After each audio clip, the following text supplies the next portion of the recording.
Now we're just going to do that about 10-ish more times, maybe more. I think there's enough to make 12, but I don't have enough pieces cut to make 12. I think I've got enough pieces cut to make, I believe, 10 right now, so I'm just going to go make those real quick, and then I'll come back for you guys and we'll start putting some soil blocks in there. I think what I'll do is I'll time-lapse this, that way you guys don't have to sit here and watch every single one made, because I know that gets a little tiring. But all of this is scrap. This is actually free wood. It came from my work, so literally you can make these out of anywhere. Construction dumpsters. I've gone through construction dumpsters and gotten some free stuff, so you do not have to go buy new. There's a pallet place near me that puts out a lot of wood as well. I go there quite a lot, and I get some pieces for projects like this. So it's very inexpensive. The only thing I've paid for is the nails and my gas to get to these places. So literally, sorry guys, lighting is horrible in here today. Literally, you don't have to spend a lot of money to make this stuff. You can do it on the cheap. I mean, I'm a tightwad. I'll admit it. I don't like spending money unless I absolutely have to, or if it's for things that I desperately need. Stuff like this, I can get free. All it takes is having the equipment to chop it up. And if you don't have the equipment to chop it up, or if you know somebody do, just watch the places for little pieces. If you can't chop it yourself, a lot of times they'll have scrap little pieces that you can just use a sand it. This chop saw came from a pawn shop. Watch pawn shops. This one came from there. Got a really good deal on it. This did come from Lowe's, this table saw. I did not watch any pawn shops for that one, but the chop saw, I got lucky, and it was at one of the local pawn shops that my cousin-in-law works at, and she called us up and said, hey, we've got some chop saws in, come look. So that's key, is having a little bit of connection, but yeah, it's just keep looking. A lot of the wood that you see in this shop came from either dumpsters or constructions. When the deck was put on the back here, we told the guys, all your scrap wood, just leave for us. And so I've got all the scrap pieces that they couldn't use. I've got the old tin from the roof that was on there. I still don't know what I'm doing with it, but it's sitting here. Yeah, it's just a hodgepodge of stuff, because you just never know. I mean, I've used it to build. Mom's built birdhouses out of stuff. We've built my entire garden beds out of reclaimed stuff. I think the only thing I spent money on for the garden beds was the nails, the screws, and then I think I did buy the trellises, so I did have to buy some cattle panels, but they're not that expensive. But yeah, this doesn't have to be expensive, guys. Use what you got.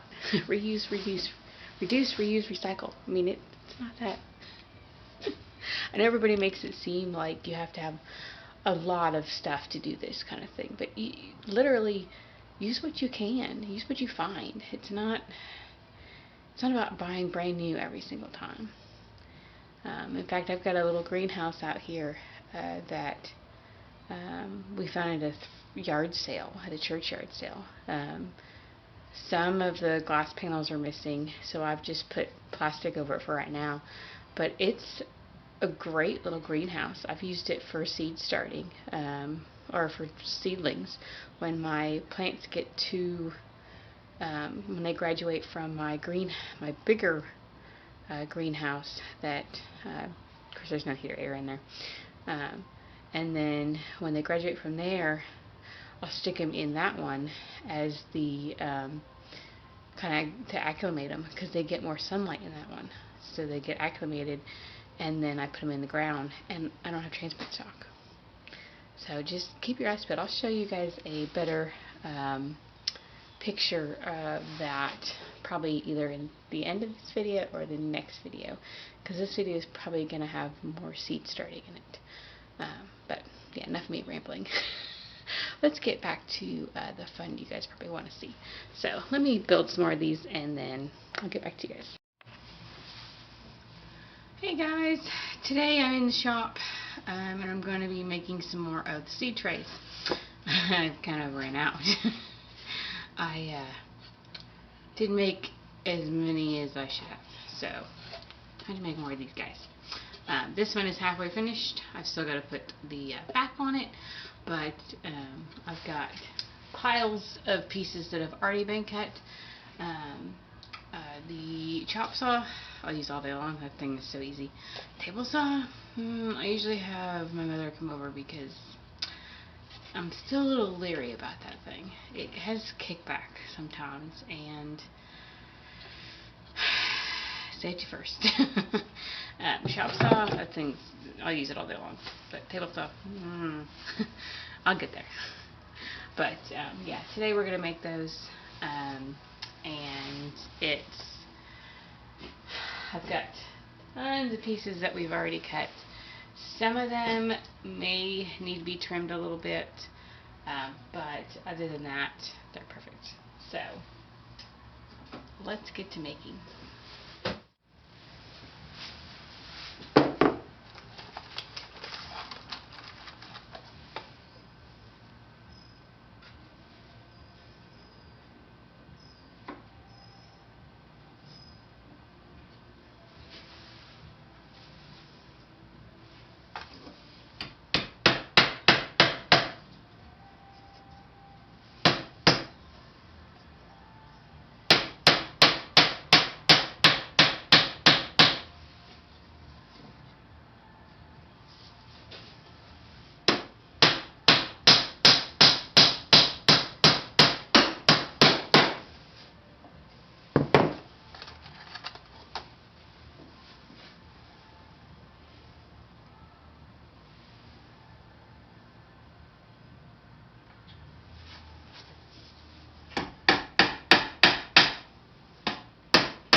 Ta-da! It's one. And I'm sticking it in a vise. It makes it a little easier when nailing some of these pieces in. Because sometimes when you have it just sitting up here and you're trying to hammer, especially when I have it sitting way up here, it's hard to hammer way up here. I mean, I can do it, it's just my arm gets tired after a while. So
I got 3 trays of the 6 I finished done.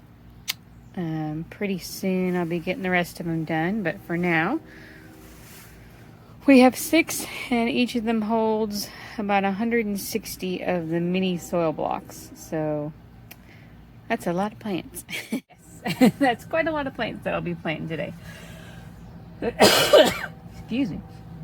I still got to mix up another batch of soil block stuff because I kind of ran out in the middle of making them. But yeah, it was a great day making some of my soil block trays. I still got about 4 or 5 more to make, and then I should be done, hopefully, for now. But the real fun's going to begin when it's time to transplant all these guys to the bigger soil blocks because these are the mini blocks, and then I can transplant them into my bigger ones, at least some of them anyway. Some will just go right into the ground. But yeah, it's gonna be fun. Because then I'll probably definitely need more trays, because I still have to start my peppers, my tomatoes, my eggplant, all my basil, and I'm sure there's something else I've got to start. But I know the tomatoes and the peppers and the eggplant I definitely have to start. I don't have any of those started yet. And I don't have any cucumbers started yet. And my cucamelons, I probably should get those started soon because they take forever to plant. And then I've got to get gourds started. Yeah, this place is about to be hopping. Peppers, I think this year I'm going to try putting them on top of my freezer for a little while, just to get them some warmth, because they took forever to start last year because I don't use heat mats. I just stick them out here and go, grow baby grow. Because I just never got into the whole heat mat thing. I'm sure it works for everybody. No power to you if it works for you, but maybe one of these days I'll get into it. But for right now, I just stick them in here and go, if you grow, you grow. If you don't, well. And then sometimes the ones that I leave in here and don't grow in the house, they do a lot better out here. They're a lot stronger of a plant, I think, because they've used to the changing temperatures and everything. So I don't know, but we'll see. But yeah, that's kind of it for now. And I know this one was kind of a short little video, so sorry guys, but do some more soon. I still got more of these to make, so I'll definitely be doing probably another video. And I still got that book I've got to go look through and make more of the things in that book, which getting there. But anyway, thanks guys.